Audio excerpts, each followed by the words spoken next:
Hello Virgo, salamat sa pagbisita o salamat sa pagbabalik. Ito po ang inyong Sun, Rising Sign and Venus General Reading para sa sign ng Virgo.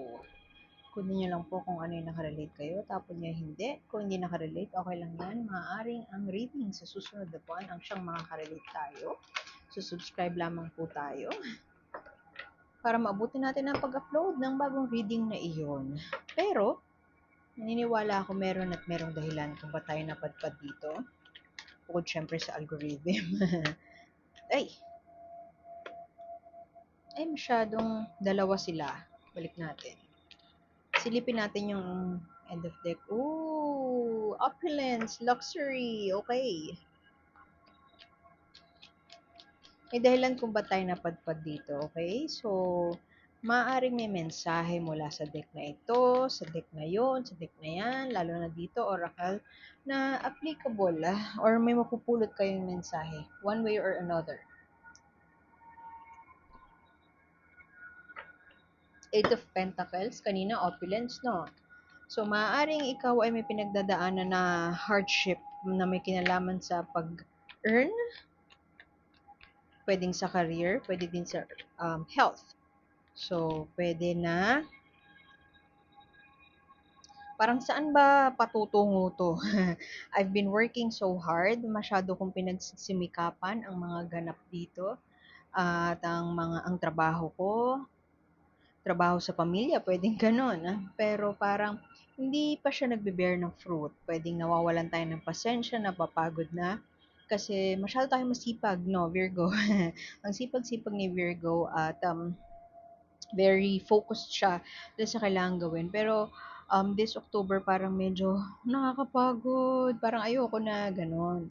Medyo hindi maliwanag pa kung ano ang balik itong iyong pinagsusumikapan. Kasi Eight of Pentacles in reverse, maaaring ikaw ay nawawala na ng gana. Meron kang pinupush na trabahuhin pero parang hindi pa siya nagbe-bear ng fruit, lalo na with this moon card here. Pwede din naman na meron ka nang ililit ko na isang bagay, magde-decide ka na. Pwede yung iba sa inyo magde-decide na umalis sa trabaho, magde-decide na mag-freelance na lang, haalis na sa kanyang corporate job, pero pwede din naman na um, baliktad, pwedeng aalis na sa freelancing world at ikaw ay magko-corporate na. Pwedeng ganun. Something is in excess. Uy, you could be dealing with Aries, Leo, Sagittarius. Pwedeng yung jowa mo, asawa mo, boss mo, Aries, Leo, Sagittarius, very dominant. Pwedeng ikaw ay nai-impluwensyahan sa mga bagay na very excessive. Pwedeng excessive spending, I don't know, casino, gambling, ganyan.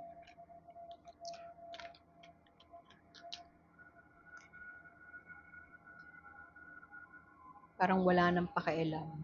Ganun.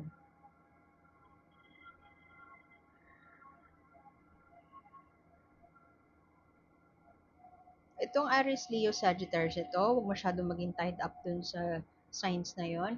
Pero ito, Aries, Leo, Sagittarius, very dominant, very my way or the highway. Itong gagawin natin, itong susundin natin. Pwedeng itong tao na to ay nabubudol ka or naimpluwensyahan ka sa mga bagay na hindi mo naman um, dating ginagawa. Pwedeng yun nga, yung casino, pagsusugal. Inintroduce ka sa mga bagay na hindi ka familiar dati. At actually, pwede din na yung tao na yun ang nag-iimpluwensya sa'yo ngayon na na umalis sa trabaho mo. O gumawa ng isang bagay na out of your comfort zone, pwedeng ganun. Merong forces around you na nag-iimpluwensya sa'yo to get out of your comfort zone. Kasi medyo kumbaga naging stagnant na or kung tutuusin stable pwedeng nasa stable job ka, pero parang this October, may darating na mga unexpected na balita o unexpected na news na yun nga yung balita. In English ko lang. May unexpected na mensahe na darating sa'yo. Parang it will rock your world. Doesn't matter kung positive o negative, wawasakin niya yung nakasanayan mo na. And parang mapapadpad ka sa isang bagay na hindi malinaw sa'yo, something uncertain. Actually, pwede din naman na extreme 'to ha, hindi lahat makaka-relate. Puwede din naman na kung love related 'yan, puwede din naman na magugulat ka or mababalitaan mo na lang na yung partner mo na-engage into some dubious activity.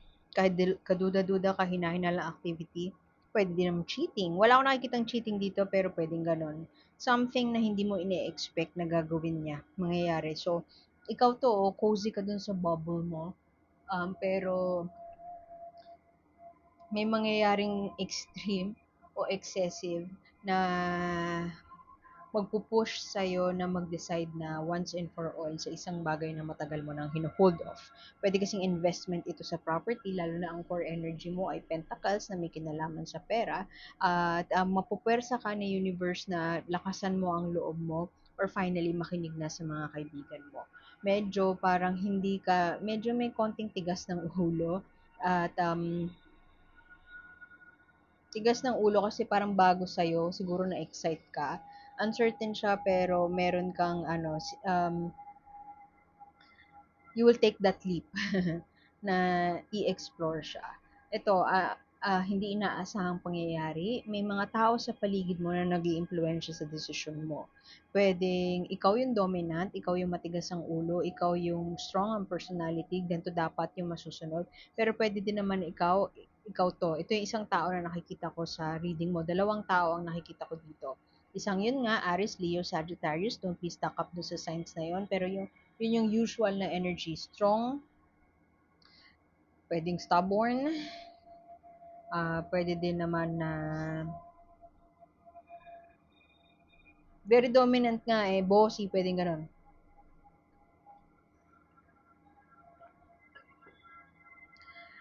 At yung isa naman na nakikita ko na tao, actually Ten of Swords to, pero tao yung naramdaman ko sa kanya. Somebody logical, somebody uh, parang reasonable. Ginagamit niya yung utak niya sa pagdedesisyon, not really yung puso. And actually, pwede din betrayal eh.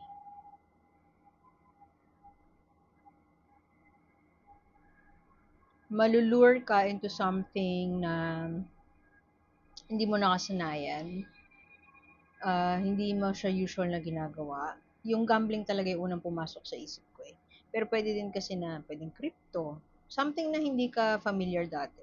Tapos, i-explore mo siya. Maaari yung mga kaibigan mo sinasabi sa'yo na wag mong itry yan kasi delikado, ganyan-ganyan. Pero mukhang itatry mo pa rin siya. At hindi nawawala yung overthinking. Ang risk nung, pwedeng ikaw to yung reason, yung reasonable and logical na tao, pero ang downside nun is, i-overthink mo yung situation. Something in excess is in your life or will come to your life, Virgo. Kaya ako nasabi yung gambling, kaya ako nasabi yung crypto. Pwedeng overinvestment, pwedeng mabubudol ka, pwede din na na excite kang bumili ng mga properties, mga bagay na hindi mo usually ginagawa, gagawin mo or i-explore mo na once and for all. And then, may news of something na kakabahan ka. Kakabahan ka kasi hindi ka nga familiar doon. And merong mga tao sa paligid mo na i-impluwensyahan yung decision mo. And it is against yung mga i-advise sa'yo ng mga kaibigan mo. In terms of a love relationship, I strongly feel that meron kang i-let go. Pwede naman na i-let go as in matagal na kayong due for breakup pero hindi pa rin kayo nag-break. So, finally ngayon, i-let go mo na. You'll call it quits.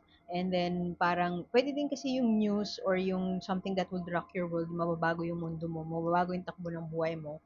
Maybe related sa pera, since core energy mo nga is pera, yung sinasabi ko kanina, pero na gambling, pero pwede din naman na it's your relationship na parang meron siyang ginawa, yung partner mo may ginawa na it will come to light, ngayon lang mare-reveal sa'yo, na hindi mo ine-expect na kaya niya palang gawin.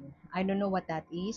Puwedeng siya yung gambler pala, tinatago niya yun sa'yo. Puwede na may anak pala siya dati, may anak siya sa iba, ta's tinago niya sa'yo.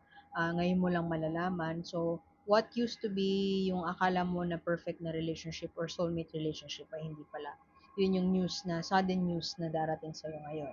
So, pwede din naman na yun nga, siya yung may problema sa pera and parang mawiwindang yung mundo mo kasi akala mo everything is stable and everything is all right. Pero parang kailangan mo palang lumabas doon sa bubble mo na yan kasi kailangan mong i-deal with yung mga issue ng partner mo. O pwede din naman na ano siya, arrested, nakulong, tapos parang shit, bakit nangyayari to ngayon? And susubukan nito yung pagsasama ninyo. Merong bagay, may gusto sa universe na i-try mo, na gawin mo. For the longest time kasi hino-hold off mo na gawin siya. Hino-hold off mo na i-try siya. Hindi ko alam kung bakit. Siguro natatakot ka na baka hindi mag-fail. Natatakot ka na kasi outside of your comfort zone siya. Natatakot ka na mawala ang lahat sa'yo once na i-let go mo yun. Pero magde-decide, meron kang pagdedesisyonan. May pagdedesisyonan ka this October, may balita na darating, o pwede din naman na mawiwindang ang mundo mo this October. And kung ano yung mga yung pinanghahawakan mo na totoo dati, mababago yun. Kasi parang, example nga nun yun, akala mo doting husband or wife yung napangasawa mo, yung pala meron siyang dirty little secret. O pwede din naman na ikaw yung may dirty little secret, tapos mafo-force ka this month na i-reveal siya sa partner mo. Pwede din naman na ikaw nga ay parang, yun nga, may addiction na tinatago, may addiction na hindi maiwaksi-waksi. And this October, magbabago ang lahat kasi kailangan mo ng tapangan o lakasan ng loob mo na mag-decide na mag-seek ng help. So, yun. Ililay mo na yung burden na yan na bumabagabag sa'yo, kung ano man yung burden na yan. Masyado siyang marami. Kuha tayo ulit. Kukuha ako ng oracle card, mensahe sa'yo to ni universe, guidance from the universe. Babasahin ko yung yung guidebook para may sarili din kayo interpretation kasi itong deck na to is very from Dungeons and Dragons ang inspiration nito. Masyadong malalim yung imagery and yung gustong sabihin ng author. So gusto ko din bigyan ng justice yun.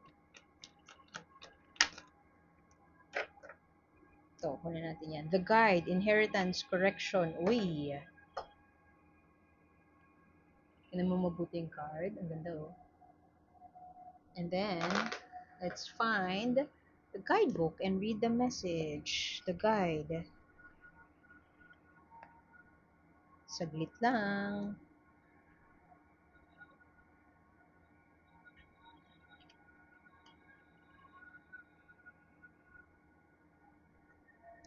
Papamanahan ka yata, yun yata yung balita na darating sa'yo. Ah.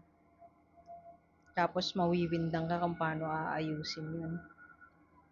The guide. Ay!